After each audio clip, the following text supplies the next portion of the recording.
만왕이여 여호와께 즐거운 찬송을 부를지어다. 기쁨으로 여호와를 섬기며 노래하면서 그의 앞에 나아갈지어다. 여호와가 우리 하나님이신 줄 너희는 알지어다. 그는 우리를 지으신 이요 우리는 그의 것이니 그의 백성이요 그의 기르시는 양이로다.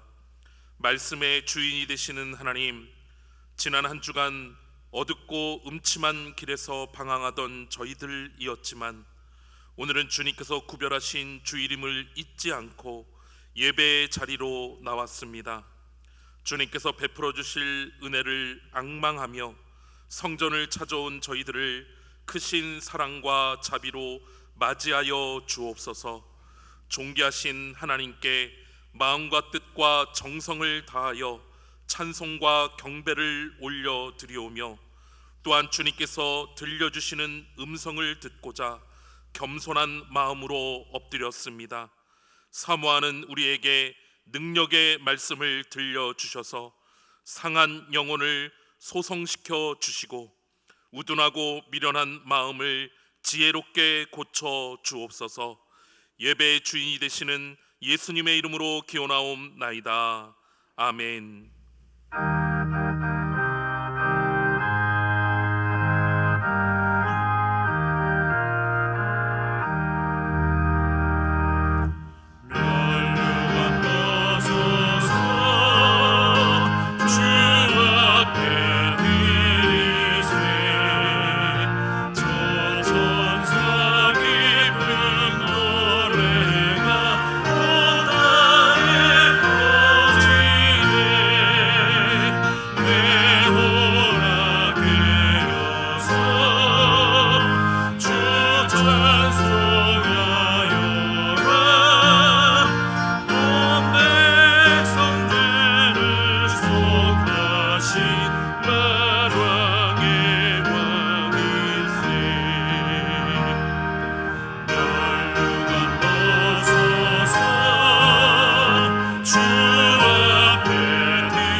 하나님은 통회하는 마음으로 나오는 사람들을 물리치지 않으십니다. 이제 우리 모두 함께 진정으로 우리들이 저지른 죄를 뉘우치고 고백합시다. 자비와 은혜가 풍성하신 하나님, 허물 많은 저희들을 거룩한 자녀로 부르시고 죄악에서 구원하시며 생명길로 인도하시고 오래도록 참아주신 은혜에 감사를 드립니다. 그러나 저희들은 이러한 주님의 크신 사랑을 마음에 간직하지 못한 채 불신앙적인 삶을 살았습니다. 경건의 모양은 있었으나 경건의 능력은 없었으며 믿음이 있는 것 같이 보였으나 행함이 없었습니다. 사랑한다 말하였으나 사랑받기만을 원했고 부활과 영생의 소망을 가지고 있다 자부했으나 환난을 참고 견디며 십자가를 지는 인내는 없었습니다. 이처럼 겉과 속이 달랐던 저희들의 이중적인 믿음 생활을 용서해 주옵소서. 예수님의 이름으로 이 고백의 기도를 드립니다. 아멘. 생명의 율례를 지켜 행하여 죄악을 범하지 아니하면 그가 반드시 살고 죽지 아니할지라. 그가 본래 범한 모든 죄가 기억되지 아니하리니 그가 반드시 살리라. 이는 정의와 공의를 행하였음이라. 우리는 만물의 창조자시요 섭리자시며 온 인류의 아버지시요 모든 선과 미와 애와 진의 근원이 되시는 오직 하나이신 하나님을 믿으며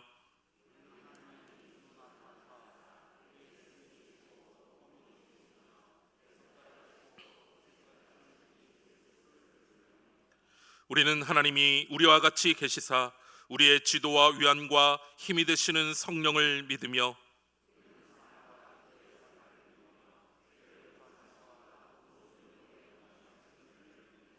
우리는 구약과 신약에 있는 하나님의 말씀이 신앙과 실행의 충분한 표준이 됨을 믿으며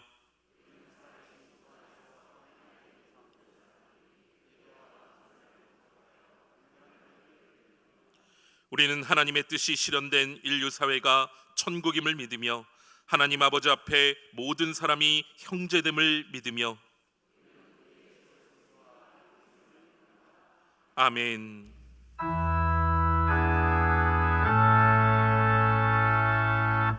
성부 성자와 성령 찬송과 영광 올려보내세. 대소로 지금까지 또 영원 무궁토록 성삼위께 영광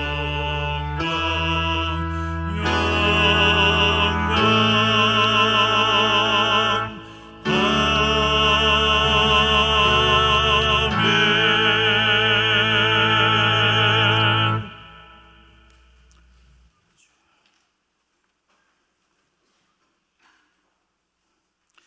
우리 갈 길 막막할 때 높은 산성 되시고, 우리 마음 피곤할 때 푸른 풀밭 되시는 좋으신 하나님, 이 모든 존귀와 찬양과 영광을 하나님께 올립니다. 무덥고 습한 장마철에도 우리의 육신을 안위케 하시고, 지난 한 주간도 날마다 매 순간마다 우리와 함께 하신 임마누엘의 하나님을 찬양하며 감사를 드립니다.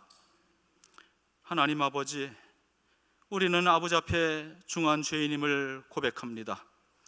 알고도 지은 죄, 모르고도 지은 죄, 아버지 앞에 자복하고 회개할 때에 십자가의 보혈로 우리를 정케하여 주시고, 검고 검은 우리를 흰눈보다 더 희게 하옵소서.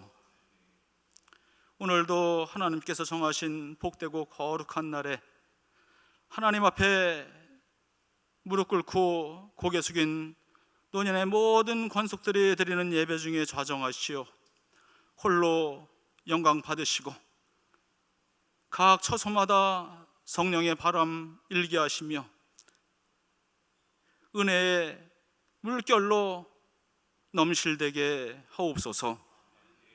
육신의 질병으로 고통받고 신음하는 우리 성도님들을 위해 기도합니다. 치유와 회복의 은총을 그들에게 입혀주시고, 그들을 긍휼히 여기시고 자비를 베푸시옵소서. 믿음의 기도는 병자들을 낫게 한다고 하였으니 우리 모두의 간구하는 기도에 응답하사 그들을 쾌유시켜 주시옵소서. 그들의 슬픈 마음을 주님의 손길로 어루만져 주시고, 그들의 환부를 성령의 기름으로 싸매어 주시옵소서. 코로나19가 한두 달이면 끝날 줄 알았는데 수개월째 지속되어 수많은 사람들이 고통 중에 있습니다.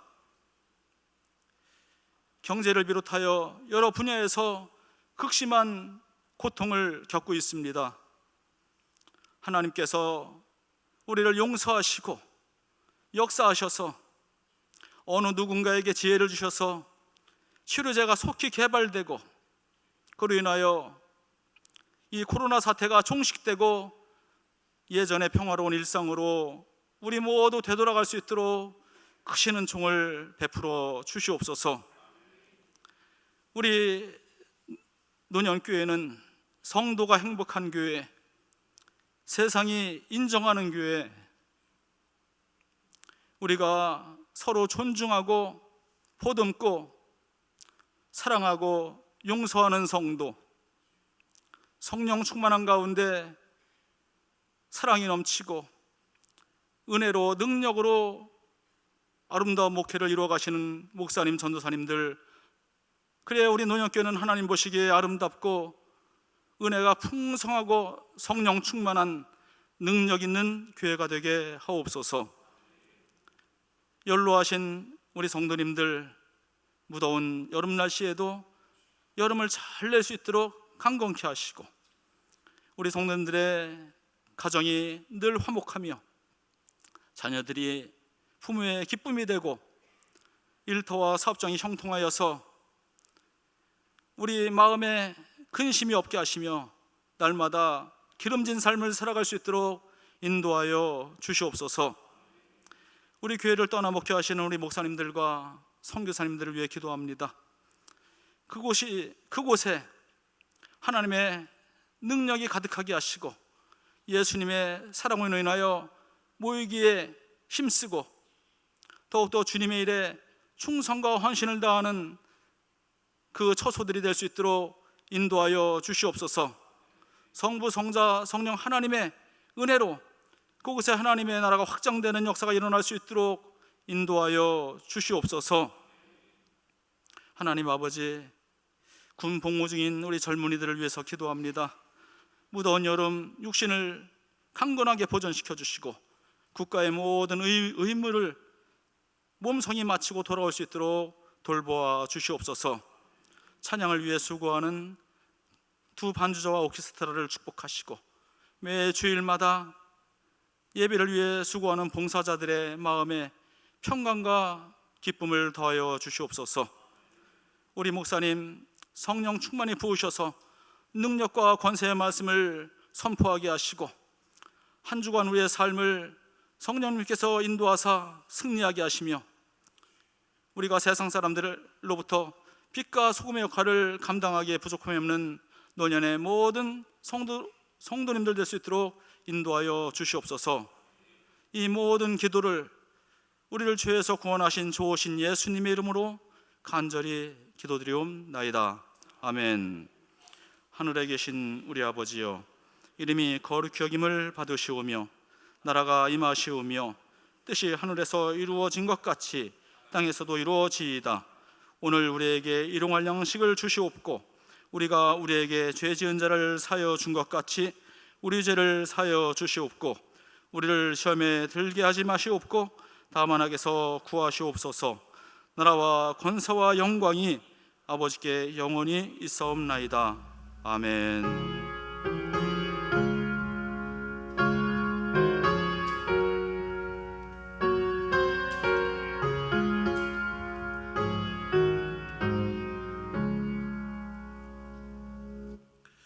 오늘 이 시간 우리에게 주신 하나님 말씀은 마태복음 14장 13절에서 21절까지의 말씀입니다. 마태복음 14장 13절에서 21절까지의 말씀입니다. 신약성경 23쪽에 있습니다. 예수께서 들으시고 배를 타고 떠나사 따로 빈들에 가시니 무리가 듣고 여러 고을로부터 걸어서 따라간지라 예수께서 나오사 큰 무리를 보시고 불쌍히 여기사 그 중에 있는 병자를 고쳐 주시니라. 저녁이 되매 제자들이 나와 이르되 이곳은 빈들이요 때도 이미 저물었으니 무리를 보내어 마을에 들어가 먹을 것을 사 먹게 하소서. 예수께서 이르시되 갈 것 없다. 너희가 먹을 것을 주라. 제자들이 이르되 여기 우리에게 있는 것은 떡 5개와 물고기 2마리뿐이니이다. 이르시되 그것을 내게 가져오라 하시고 무리를 명하여 잔디 위에 앉히시고 떡 5개와 물고기 2마리를 가지사 하늘을 우러러 축사하시고 떡을 떼어 제자들에게 주시매 제자들이 무리에게 주니 다 배불리 먹고 남은 저각을 12바구니에 차게 거두었으며 먹은 사람은 여자와 어린이 외에 5,000명이나 되었더라.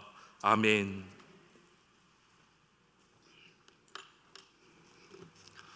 할렐루야. 기독교 신앙을 갖고 있지 않지만 그래도 좀 생각한다고 하는 사람들 눈에는 우리 기독교의 존재 자체가 좀 이상하게 보일 것입니다. 워싱턴 대학에서 사회학을 가르치는 로드니 스타크라고 하는 교수도 그런 사람 가운데 하나였습니다. 이 사람의 마음속에 이런 의문이 떠올랐습니다. 이 기독교, 로마 제국의 변방에서 아주 미약한 종교운동으로 출발했는데 그렇게 출발한 이 기독교가 어떻게 단 몇 세기 만에 세상을 지배하는 그런 종교로 성장할 수 있었을까? 이런 의문을 품게 됩니다. 그리고 그 의문을 품고자 그가 배웠던 사회학적인 이론과 분석 방법, 쉽게 말하면 신앙적인 방법이 아니라 과학적인 방법입니다. 과학적인 방법을 가지고 이 초기 기독교의 급성장의 원인을 밝히고자 했습니다. 그래서 그가 쓴 책이 있는데 그 책이 바로 기독교의 발흥, 이런 제목으로 번역된 책입니다. 이 책에서 그는 그런 얘기를 합니다. 초기 기독교가 매 10년마다 40%씩 성장했다. 그래서 AD 40년이면 예수님 십자가에 달려 돌아가신 지 한 10년 정도 됐던 그런 때 아닙니까?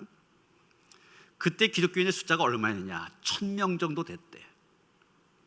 그런데 이 숫자가 AD 300년경에는 얼마가 됐느냐? 630만 명. 전체 인구의 10.5%에 이르게 됩니다. 그리고 50년이 지난 350년 3,300만 명, 전 인구의 56%에 이르게 되었다는 것입니다. 여러분, 우리가 일반적으로 갖고 있는 상식은 그런 거 아닙니까? 로마의 콘스탄틴 황제가 그동안 기독교에 대해서 로마가 박해를 했었는데 이 황제가 기독교에 대해서 인정을 해주고 이제 자유롭게 믿어도 좋다, 이러면서 기독교가 폭발적으로 성장했다. 이게 우리가 알고 있는 일반적인 상식입니다. 그런데 이 스타크 교수가 연구해 보니까 그게 아니더라는 거예요.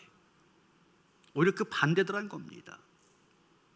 이 콘스탄틴 황제가 됐을 때 로마 제국 안에 기독교인의 인구가 전 인구의 반을 넘어서게 됩니다. 쉽게 말하면 기독교가 주류가 됐습니다. 그러다 보니까 이 황제가 거기에 밀려서 자기도 개종을 하게 되고 기독교를 공인하는 칙령을 내릴 수밖에 없었다는 것입니다.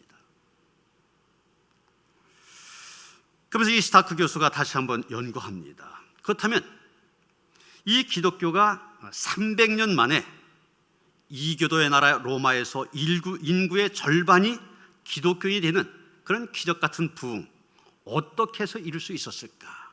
그 이유, 원인이 무엇일까? 그걸 연구한 겁니다.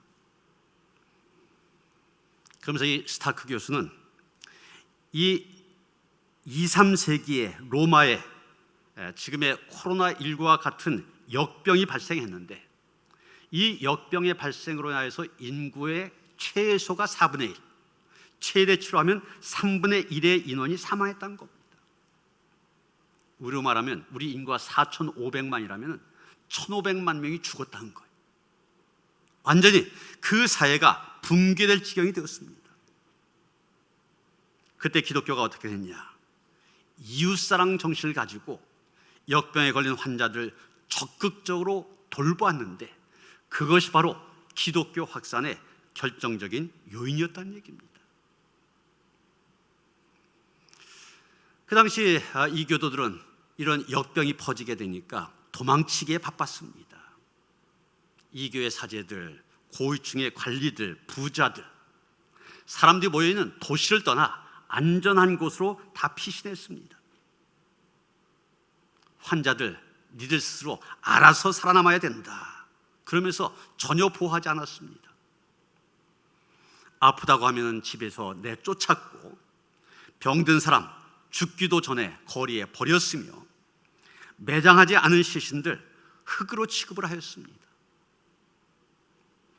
부모는 자녀를 버렸고 자녀도 부모를 버렸습니다. 돌봄을 받지 못한 자녀들과 연로한 부모님들, 결국 죽음을 맞이하게 됩니다.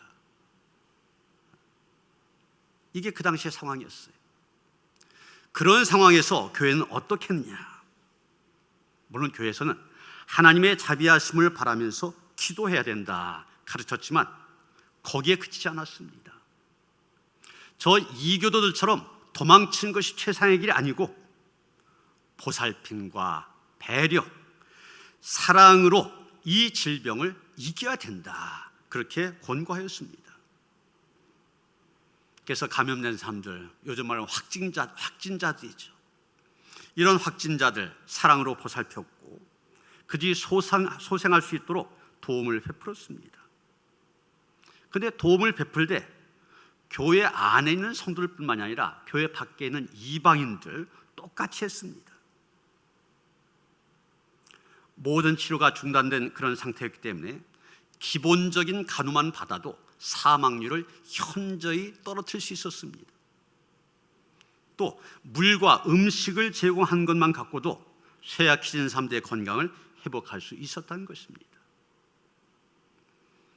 그러다 보니 이교도들과 비교할 때 기독교인들의 생존율이 월등히 높았습니다. 돌봄을 받으니까 당연할 거 아니에요. 그리고 기독교인들로부터 사랑의 돌봄을 경험한 이교도들이 기독교로 개종하게 됩니다. 이런 기독교인들의 생존율이 높아지고 또 이방인들이 개종하게 되고 당연히 기독교가 폭발적인 성장을 이룰 수밖에 없었다는 얘기입니다. 쉽게 말하면 병든 사람들, 그들에 대해 긍휼의 마음을 가지고 그들을 사랑으로 돌보았을 때 그것이 기독교의 성장이란 기적으로 열매 맺었다는 얘기입니다. 오늘 본문 우리가 잘 아는 오병이어의 기적 사건을 기록하고 있는 말씀입니다. 예수께서 보리떡 5개와 물고기 2마리를 가져오게 하셔서 그것을 가지고 5,000명이 넘는 사람을 먹이시고 12광주리가 남는 기적을 행하셨다는 얘기입니다. 이 큰 기적의 출발점이 어디입니까? 그 출발점 가리키는 말씀 바로 14절에서 보게 되는데, 불쌍히 여기사, 바로 이 말입니다. 불쌍히 여기사. 여기 불쌍이란 말은 긍휼이란 말의 또 다른 표현입니다. 그리고 긍휼은 하나님의 속성이나 행동을 설명할 때 사용되는 단어입니다. 그 뜻은 변함없는 사랑, 친절, 따뜻한 마음을 가리킵니다. 큰 무리를 보고 불쌍히 여기셨다. 바로 무리를 향해서 가지셨던 측은지심, 이것이 바로 기적의 출발이었던 것입니다. 여러분, 예수님의 측은지심의 대상인 무리들, 큰 무리라고 표현도 나오고 있는데 이 사람들 어떤 사람들입니까? 예수님 당시에 살았던 사람들 이렇게 부류별로 보면은 사두개인, 바리새인, 에세네파 사람, 천민들, 이렇게 구분할 수가 있을 것입니다. 사두개인 그러면 제사장 사독의 후손들 가리키는데 권력층에 있는 사람들, 그래서 이 사람들은 로마의 권력에 영합하여 백성들을 억압했던 사람들입니다. 같은 동족이면서도 빼곡고 실력 없는 사람들, 사람 취급을 하지 않았습니다. 바리새인들, 종교적인 지배 계층에 있는 사람들입니다. 나름대로 굉장히 종교적인 사람들입니다. 그러나 이들의 문제가 무엇입니까? 그들의 종교가 특권의식, 우월심만 갖게 했다는 것입니다. 그래서 종교적으로 경건하게 살지 못한 사람들 경멸했습니다. 에스에파 사람들은 어땠느냐? 자기들만의 영적인 평화를 위하여서 산속에 들어가 고립된 생활을 했던 사람들입니다. 오늘 본문에 무리로 표현되는 사람들, 바로 이들로부터 천대와 멸시를 받으며 살던 사람들, 대개 천민계층의 사람들이었습니다. 빽이 없다 보니 사두개인들 앞에서 굽실거리며 살 수밖에 없습니다. 먹고 살려니 종교생활, 율법 제대로 지킬 수가 없습니다. 그러다 보니 바리새인들로부터 죄인 취급을 당합니다. 그렇다고 해서 에스에파 사람들처럼 모든 것 다 끊어버리고 산속에 들어가자니 그것도 여의치 않았던 사람들, 바로 그런 사람들이 무리를 이루어서 예수님 계신 벳세다 빈들로 몰려왔던 것입니다. 지금 이들에게 필요한 것이 무엇입니까? 빵보다도 따뜻한 눈빛, 위로의 말 한마디였습니다. 무리들은 너무 지쳤고 시달리고 있었습니다. 그러다 보니 사두개파 사람들과 바리새파 사람들 그 눈빛을 두려워했습니다. 경멸과 천대로 자기를 쳐다보는 그들의 눈빛, 두려워할 수밖에 없었습니다. 그러나 예수님 그런 눈빛으로 무리들을 보지 않으셨습니다.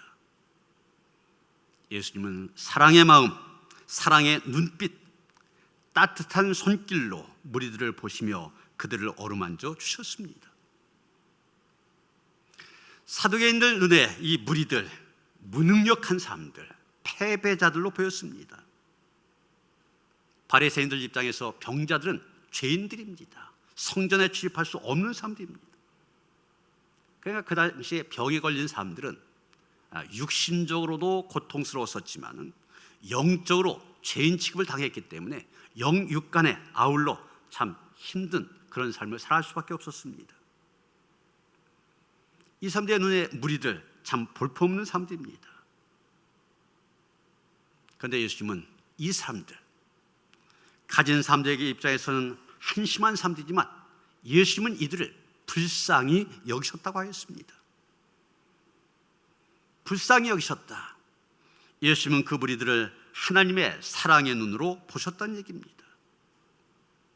저 사람들이 얼마나 능력 있는 사람들이냐, 경쟁력 있는 사람이냐, 이런 거 보지 않고 있는 모습 그대로 그들을 인정하셨습니다. 이 빈들에까지 자기를 쫓아오는 사람들 얼마나 약한 사람들인가, 불쌍한 사람들인가 아셨습니다. 그러니 그들을 따뜻한 눈빛으로 바라보았고 그들을 돕기 위해 행동을 개시하신 것입니다. 예수님의 따뜻한 사랑과 떡과 고기로 배불림을 받은 사람들, 이제 새 힘을 얻고 자기들의 삶의 자리로 나아갈 수 있었습니다. 어떤 노인이 추운 길에서 도와줄 사람을 찾고 있었습니다. 여러 사람들이 말을 타고 그 옆을 지나가는데 이 노인은 누구에게도 도움을 요청하지 않습니다. 그런데 얼마 있다 한 사람이 지나갈 때 노인이 손을 들어 그 사람에게 도움을 요청했습니다. 이 사람이 의아해서 물었습니다. 아니, 왜 내 앞에 많은 사람들이 지나갔는데 그 사람들은 다 제쳐두고 나를 세우고 나에게 도움을 요청하는가? 이 노인이 대답합니다. 당신은 다정스러운 눈빛을 지닌 사람이요, 당신이야말로 나를 태워줄 사람인 것을 확신했어. 여러분, 오늘의 교회가 바로 이런 눈빛, 사랑의 눈빛을 가지고 세상을 봐야 되고 이웃을 봐야만 됩니다. 세상 사람들이 교회를 향하여 갖고 있는 기대가 있습니다. 그것은 다른 거 아닙니다. 사랑입니다. 사랑의 전도사가 되어달라는 것입니다. 사랑과 평화를 전하는 사람들이 되어달라는 것입니다. 우리는 성경에서 예수님의 기적 이야기나 치유 이야기를 읽을 때면 그 결과에 대해서 많은 관심을 갖게 됩니다. 예수님께서 기적을 행하셨다, 병을 치유해 주셨다, 죽은 자를 살리셨다, 결과에 대해서 많이 관심을 갖습니다.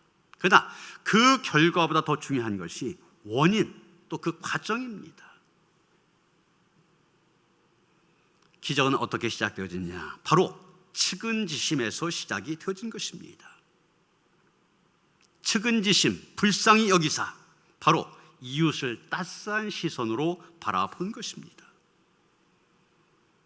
우리가 복음서를 보면 예수님의 기적 이야기 많이 나오고 있는데 바로 예수님의 기적 항상 여기에서 시작된 것을 보게 됩니다. 예수님 자기 자신에 대해서는 굉장히 단호하셨습니다. 그래서 자기 자신을 위해서는 단 한 번도 기적을 행하지 않으셨습니다.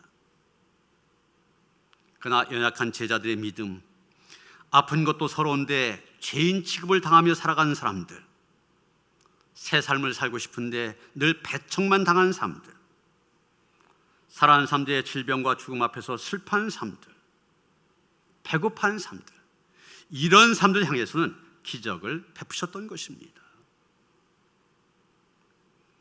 우리 그리스도인들, 우리가 바로 예수님의 눈이 되고 예수님의 귀가 되어 기적이 필요한 것 볼 수 있어야 되고 들을 수 있어야만 됩니다.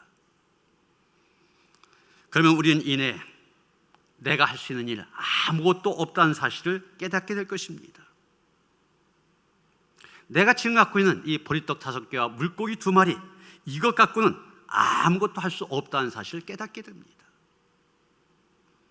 그러나 우리가 진정한 그리스도인이라면 그 큰 장벽 앞에서 나는 아무것도 할 수 없다 주저앉는 것이 아니라 그 자리에서 우리는 기도할 수 있게 됩니다. 그러면서 그저 내가 할 수 있는 일을 하게 됩니다. 비록 그것이 보리떡 5개와 물고기 2마리, 지극히 작은 것이 할지라도 그냥 드리는 것입니다. 여기서 또 우리가 알게 되는 사실이 있습니다. 기적은 어디서 시작되느냐? 지극히 작은 것이 할지라도 기꺼이 주님께 드리는 데서 시작이 되어진다는 것입니다. 여러분, 예수님 보리떡 5개와 물고기 2마리가 있다는 이야기를 듣고 그거 내게로 가져오라 말씀하십니다. 예수님 혼자 다 드시기 위해서 그거 가져오라고 하신 거 아닙니다. 하늘을 우러러 축사하시고 떡을 지어 떼어 제자들에게 나누어 주십니다. 그랬더니 기적이 나왔습니다. 여자와 어린아이를 빼고도 5,000명이 넘는 사람들 다 배불리 먹고도 12바구니나 남는 그런 기적이 일어나게 된 것입니다. 여러분, 보리떡 5개와 물고기 2마리, 5,000명이나 넘는 많은 사람들, 그들의 배고픔을 해결하기에는 턱없이 부족한 것입니다. 그런데 여러분, 만일 제자들이 예수님 이것 갖고는 부족합니다, 도저히 안 됩니다, 그러면서 예수님께 가져오지 않았다면 어떻게 되었겠습니까? 오병이어의 기적은 일어날 수 없었을 것입니다. 우리도 마찬가지입니다. 보통 우리는 그런 말 합니다. 내가 이런다고 해서 세상이 달라지겠어? 이렇게 하는 거 계란으로 바위치기지. 세상이 악한데 나 혼자 선하게 산다고 해서 뭐가 달라지겠어? 여러분, 이런 생각을 갖고 살았다면 우리는 기적을 경험할 수 없습니다. 기적으로 세상을 바꿔갈 수 없습니다. 모래와 자갈이 가득한 사막인데 그 사막에 나무 한 그루 심는다고 하여서 숲이 될 수 있겠냐 생각하며 아무 일도 하지 않으면 사막이 숲이 된 기적 일어날 수 없습니다. 그런데 장지원호라고 하는 사람이 나무를 심는 사람, 이런 책을 썼는데 이 책에서 바로 그런 기적을 얘기하고 있습니다. 이 책은 1시간이면 읽을 수 있을 정도로 책의 분량도 많지 않고 줄거리도 아주 단순합니다. 엘지아르 부페라는 실제 인물에 대해서 쓴 책인데, 남프랑스의 프로방스라고 하는 그 황무지에 이 사람이 혼자 나무를 심기 시작합니다. 처음엔 도토리나무 한 그루 두 그루 심기 시작합니다. 그 다음엔 자작나무, 이런 식으로 10년, 20년, 32년 동안 계속해서 나무를 심어갔습니다. 그럴 때 단 한 사람의 외로운 노력으로 그 황무지가, 사막이 거대한 숲으로 바뀌게 됩니다. 그래서 자연이 되살아나고 인간의 삶이 회복되고 희망, 행복을 노래할 수 있게 됩니다. 그래서 사막이 숲으로 바뀐 기적을 얘기하고 있는 것입니다. 우리가 보통 그런 생각을 많이 합니다. 나 하나쯤. 그런데 이 나 하나쯤이라는 생각이 세상을 얼마나 부정적으로 바꿔놓을 수 있는지 모릅니다. 인천에서 갑자기 확진자가 확 늘어나게 된 것이 학원 강사 하나가 증상이 나타났는데도 계속 하고 그 거짓말하고 그런 거 아닙니까?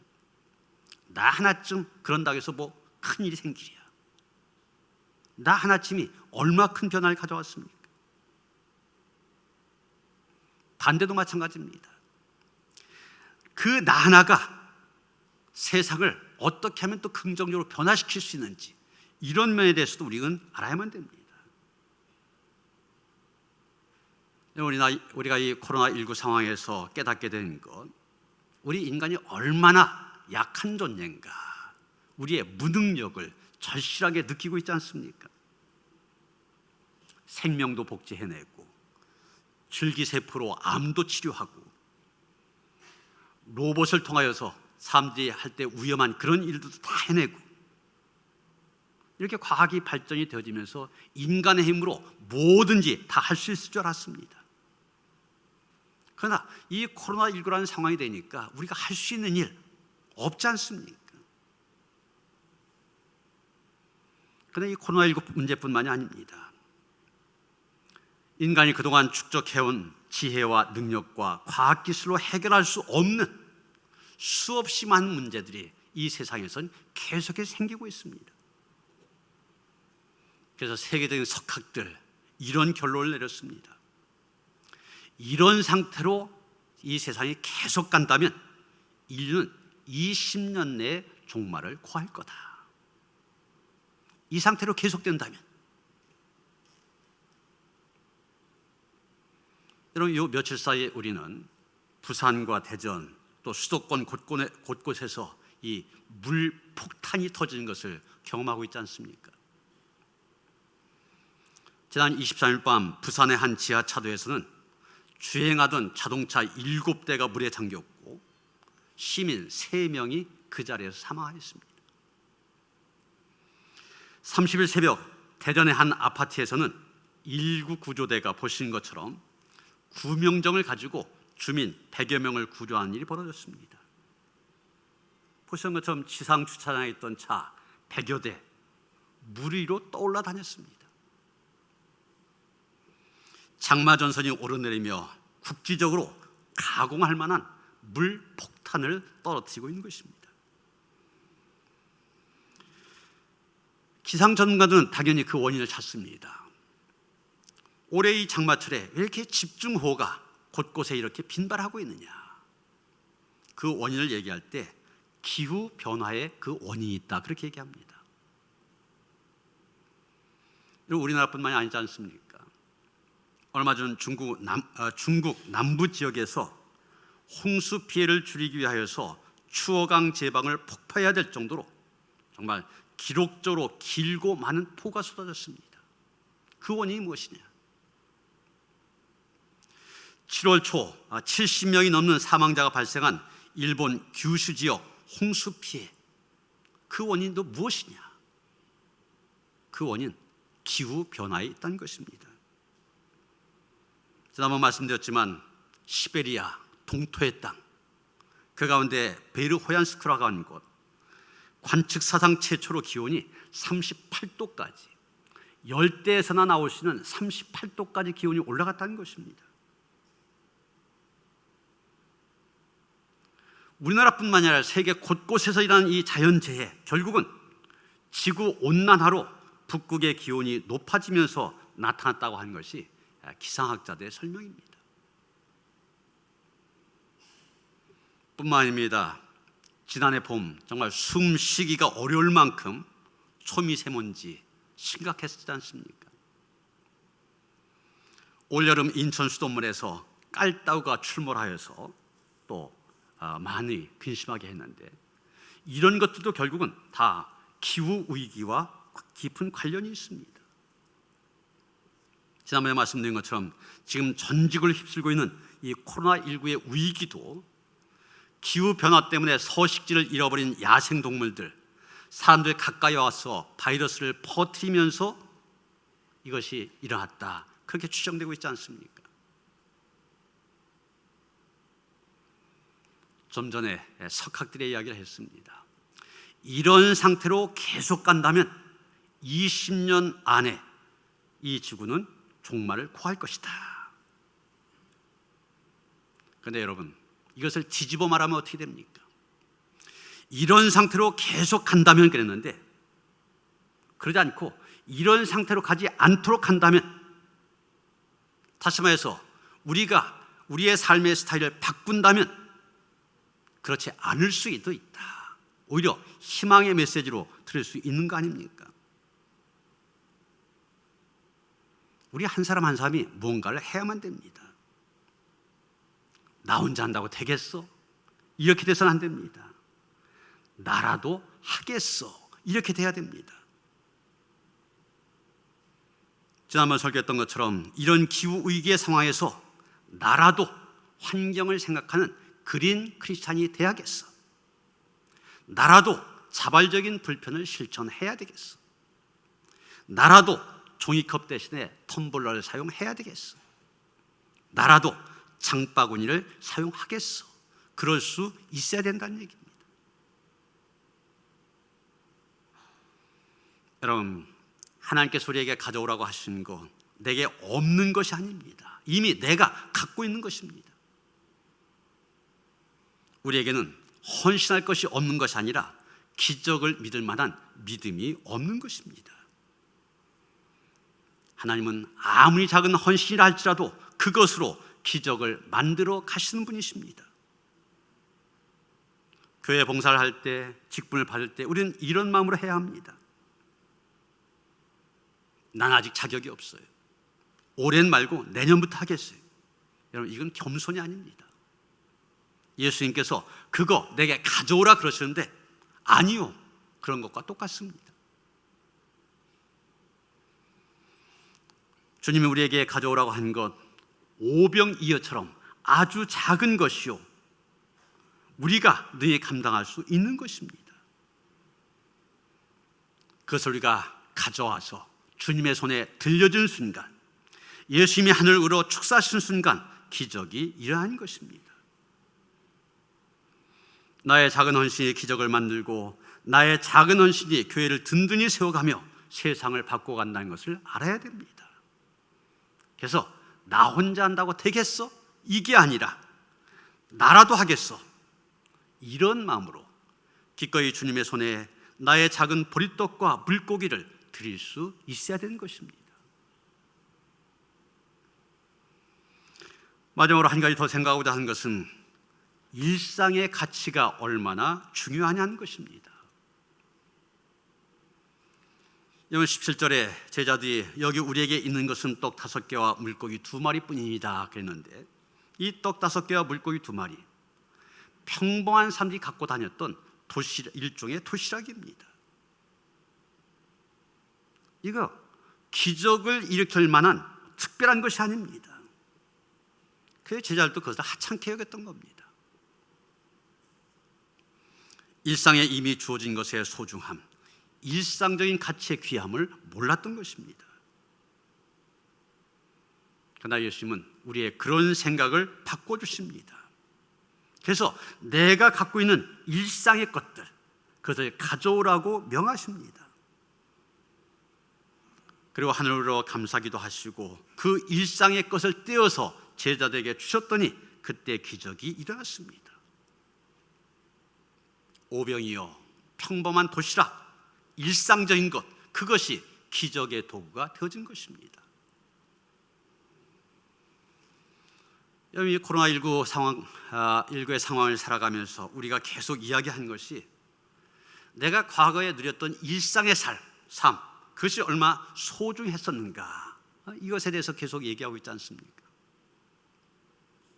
교회에 나와서 예배드리고 찬송하고 기도하고 같이 식사하며 교제한 것, 그때는 당연한 일상 아니었습니까? 아이들 학교 가서 공부하고 직장에 있는 회사에 가서 업무를 보고 휴가철이 되어지면 여러 가족들이 함께 어울려서 휴가도 가고, 이게 일상적인 삶이었습니다. 당연한 일상이었습니다. 그러나 코로나19가 그것을 빼앗아가지 않았습니까? 소문난 맛집에 손님이 없고 텅 빈 극장에서 영화만 상영이 되어집니다. 노래방에서 노래 부르는 소리가 끊겼고 명동에는 외국인 관광객이 사라졌습니다. 평상시에는 공기처럼 당연했던 일인데 그런 당연했던 일상들이 사라져버리고 만 것입니다. 사라지고 나니까 그것의 중요성, 일상의 중요성을 다시 한번 생각하게 된 것입니다.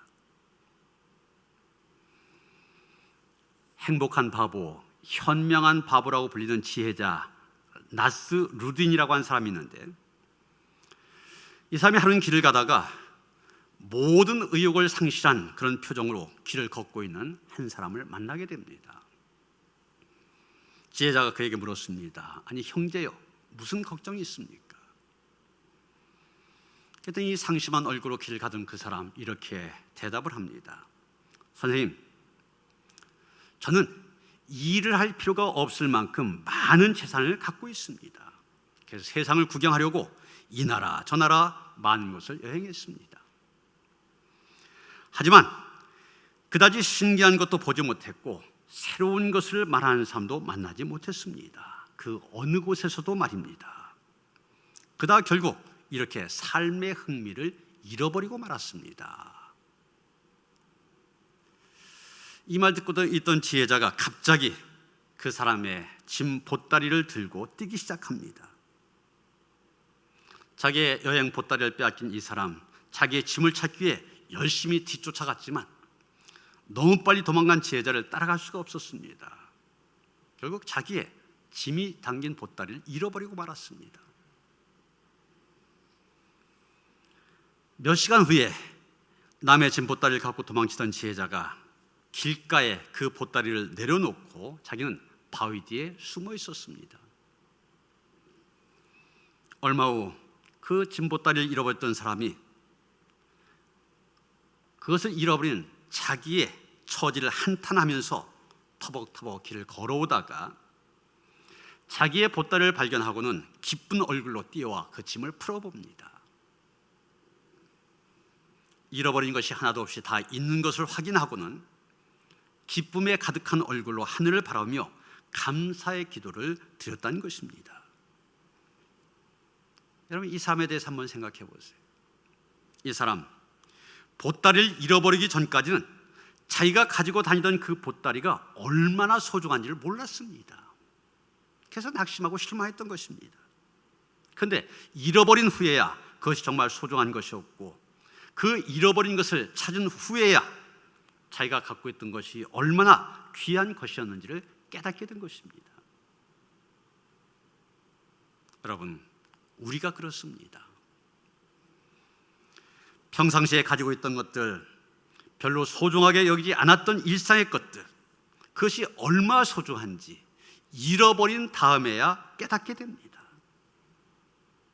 우리의 건강도 그렇지 않습니까? 평상시에는 건강하다고 하는 것 얼마나 고마운지 잘 모릅니다. 그런데 건강을 잃고 병원에 입원해보면 그 건강이 얼마나 귀한가 깨닫게 됩니다. 사람과의 관계도 마찬가지입니다. 가정도 마찬가지입니다. 때론 내가 짊어지고 가야 하기에 귀찮은 것처럼 보이는 것, 잃어버린 다음에는 그것이 정말 소중한 것이었음을 깨닫게 된 것입니다. 그러기에 진짜 지혜는 자신이 가지고 있는 일상의 작은 것들을 바라보면서 감사하며 기쁘게 사는 것입니다. 그래서 지혜자 솔로몬은 전도서 9장 7절에서 이렇게 말하고 있습니다. 너는 가서 기쁨으로 내 음식물을 먹고 즐거운 마음으로 내 포도주를 마실지어다. 이는 하나님이 내가 하는 일들을 벌써 기쁘게 받으셨음이니라. 오늘 내게 주어진 작은 음식물 하나라도 기쁘고 즐거운 마음으로 먹고 마시라는 것입니다. 왜냐하면 그것이 바로 하나님께서 우리의 삶에 베풀어 주시는 축복이 되기 때문입니다. 남들처럼 산의 진미로 차려진 밥상은 아니라 할지라도, 어떤 사람들처럼 한 끼에 몇십만 원, 몇백만 원씩 하는 식사는 아니라 할지라도, 김치 하나만 놓고 먹는다 할지라도 기쁘고 감사한 마음으로 먹으면 그것이야말로 참된 행복이라는 얘기입니다. 코로나19로 주어진 새로운 일상의 시대, 뉴 노멀의 시대, 예수님처럼 불쌍히 여기는 눈으로 우리의 이웃을 바라보고 사랑을 실천할 때 우리는 기적을 경험할 수 있게 됩니다. 우리의 가진 것, 오병이어처럼 지극히 작은 것이 할지라도 그것을 주님 손에 올려드릴 때 기적이 일어납니다. 더 나아가 우리의 일상의 삶 자체가 하나님이 주신 큰 축복임을 기억하며 기쁨과 감사로 나아감으로 날마다의 삶 속에서 하나님의 기적을 경험하는 그런 성도들 되시기를 주님의 이름으로 축원합니다. 하나님, 우리의 눈이 열려져서 우리의 이웃들 또 세상을 바라볼 수 있게 하여 주시옵소서. 예수님처럼 불쌍히 여기는 눈, 긍휼의 마음을 가지고 바라볼 때 이를 통하여 하나님의 기적을 경험할 수 있게 된 줄 믿습니다. 그 상황에서 우리의 작은 것 드릴 수 있게 하시고 드림을 통하여서 하나님의 큰 기적, 하나님의 영광 드러낼 수 있게 하시고 보게 하시고 감사는 저희들 되게 하여 주시옵소서. 예수 그리스도 이름 받들어 기도하였사옵나이다. 아멘.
하나님께서 성별하신 거룩한 날, 성전에 나와 또 가정에서 마음을 다하고 정성을 다하여 드리는 우리의 예배를 기쁘게 받으시기를 원합니다. 예배와 함께 드리는 우리의 예물, 지극히 작은 것이라 할지라도 믿음으로 또 헌신한 마음으로 드리오니 기뻐 받아 주시옵소서. 이 작은 것이 할지라도 주님 손에 들려짐으로 인하여서 오병이어의 기적을 경험할 수 있도록 인도하여 주시옵소서. 그래서 쓰여진 곳곳마다 주님의 영광 드러날 수 있게 하시고 예수의 사랑이 전해질 수 있도록 함께 하시옵소서. 드린 손길들 그 가정과 자녀들 생업을 축복하여 주셔서 하나님께 주시는 넘치는 은혜와 복이 함께하여 주시옵소서. 예수 그리스도의 이름 받들어 간절히 축원하며 기도하옵나이다. 아멘.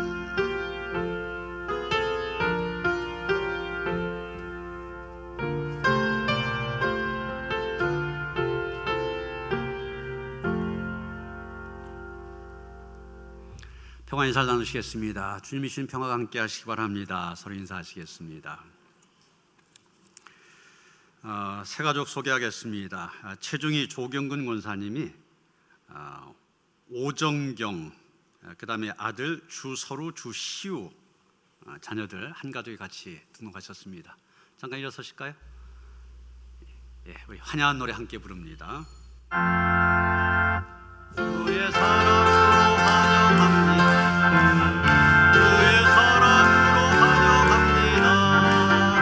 형제자매 안에서 주의 영광을 보내 주의 사랑으로 환영합니다. 네, 환영합니다. 새가족실로 안내해 주시기 바랍니다. 신랑 신부 앞으로 나오시죠. 부모님도 같이 나오시고 우리 지영택 권사님, 최차복 권사님 아들 지우찬 형제, 또 우리 이혜민 자매 결혼하고 지난번에 코로나 상황에서도 많이 가서 축하해 주셨는데 오늘 이제 꽃다발을 전하며 축하할 때 여러분 박수로, 큰 박수로 축하해 주시기 바랍니다. 축하드립니다. 축하드립니다. 들어가세요.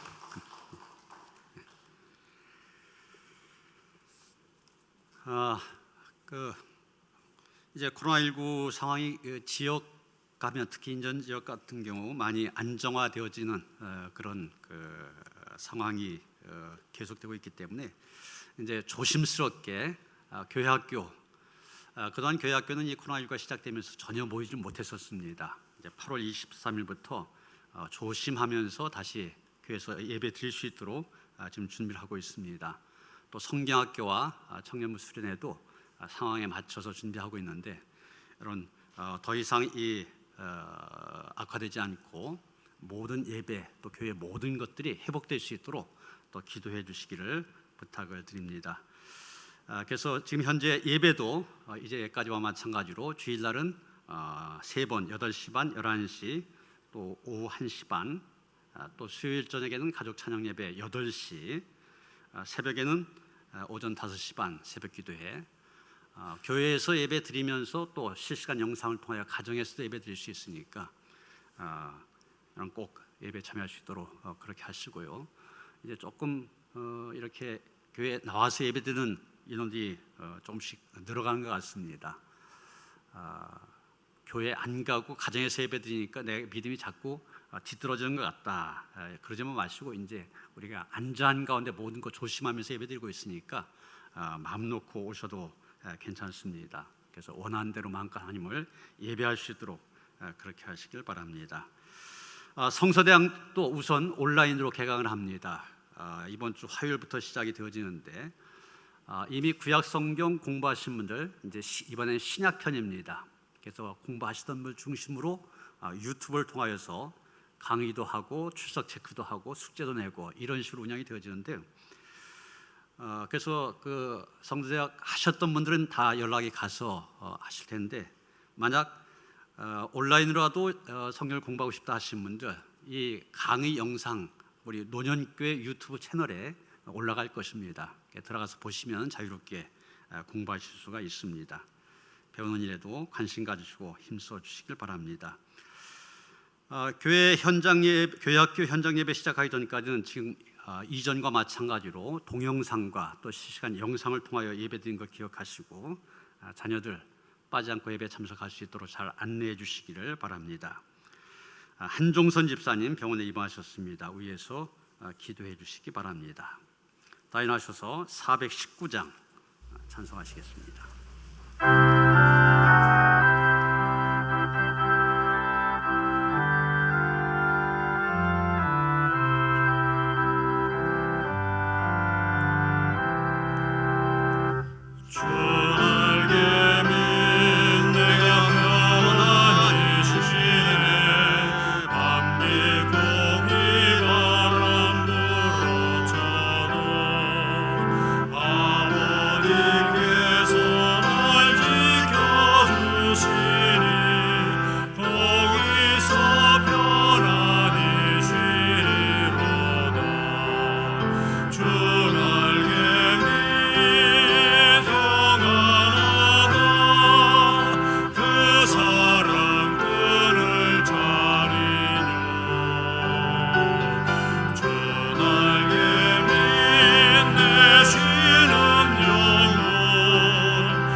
이제는 우리 주 예수 그리스도의 은혜와 하나님 아버지의 그 극진하신 사랑과 성령의 감화 감동 역사하심이 이 코로나19 상황 속에서 어렵게 살아가는 우리의 이웃들 예수님의 눈으로 바라보며 그들 향한 사랑의 돌봄을 위해 내가 수고하며 애써야 되겠다 다짐하며 결단한 모든 성도들 가운데 이제로부터 영원토록 함께 하시옵기를 간절히 축원하옵나이다.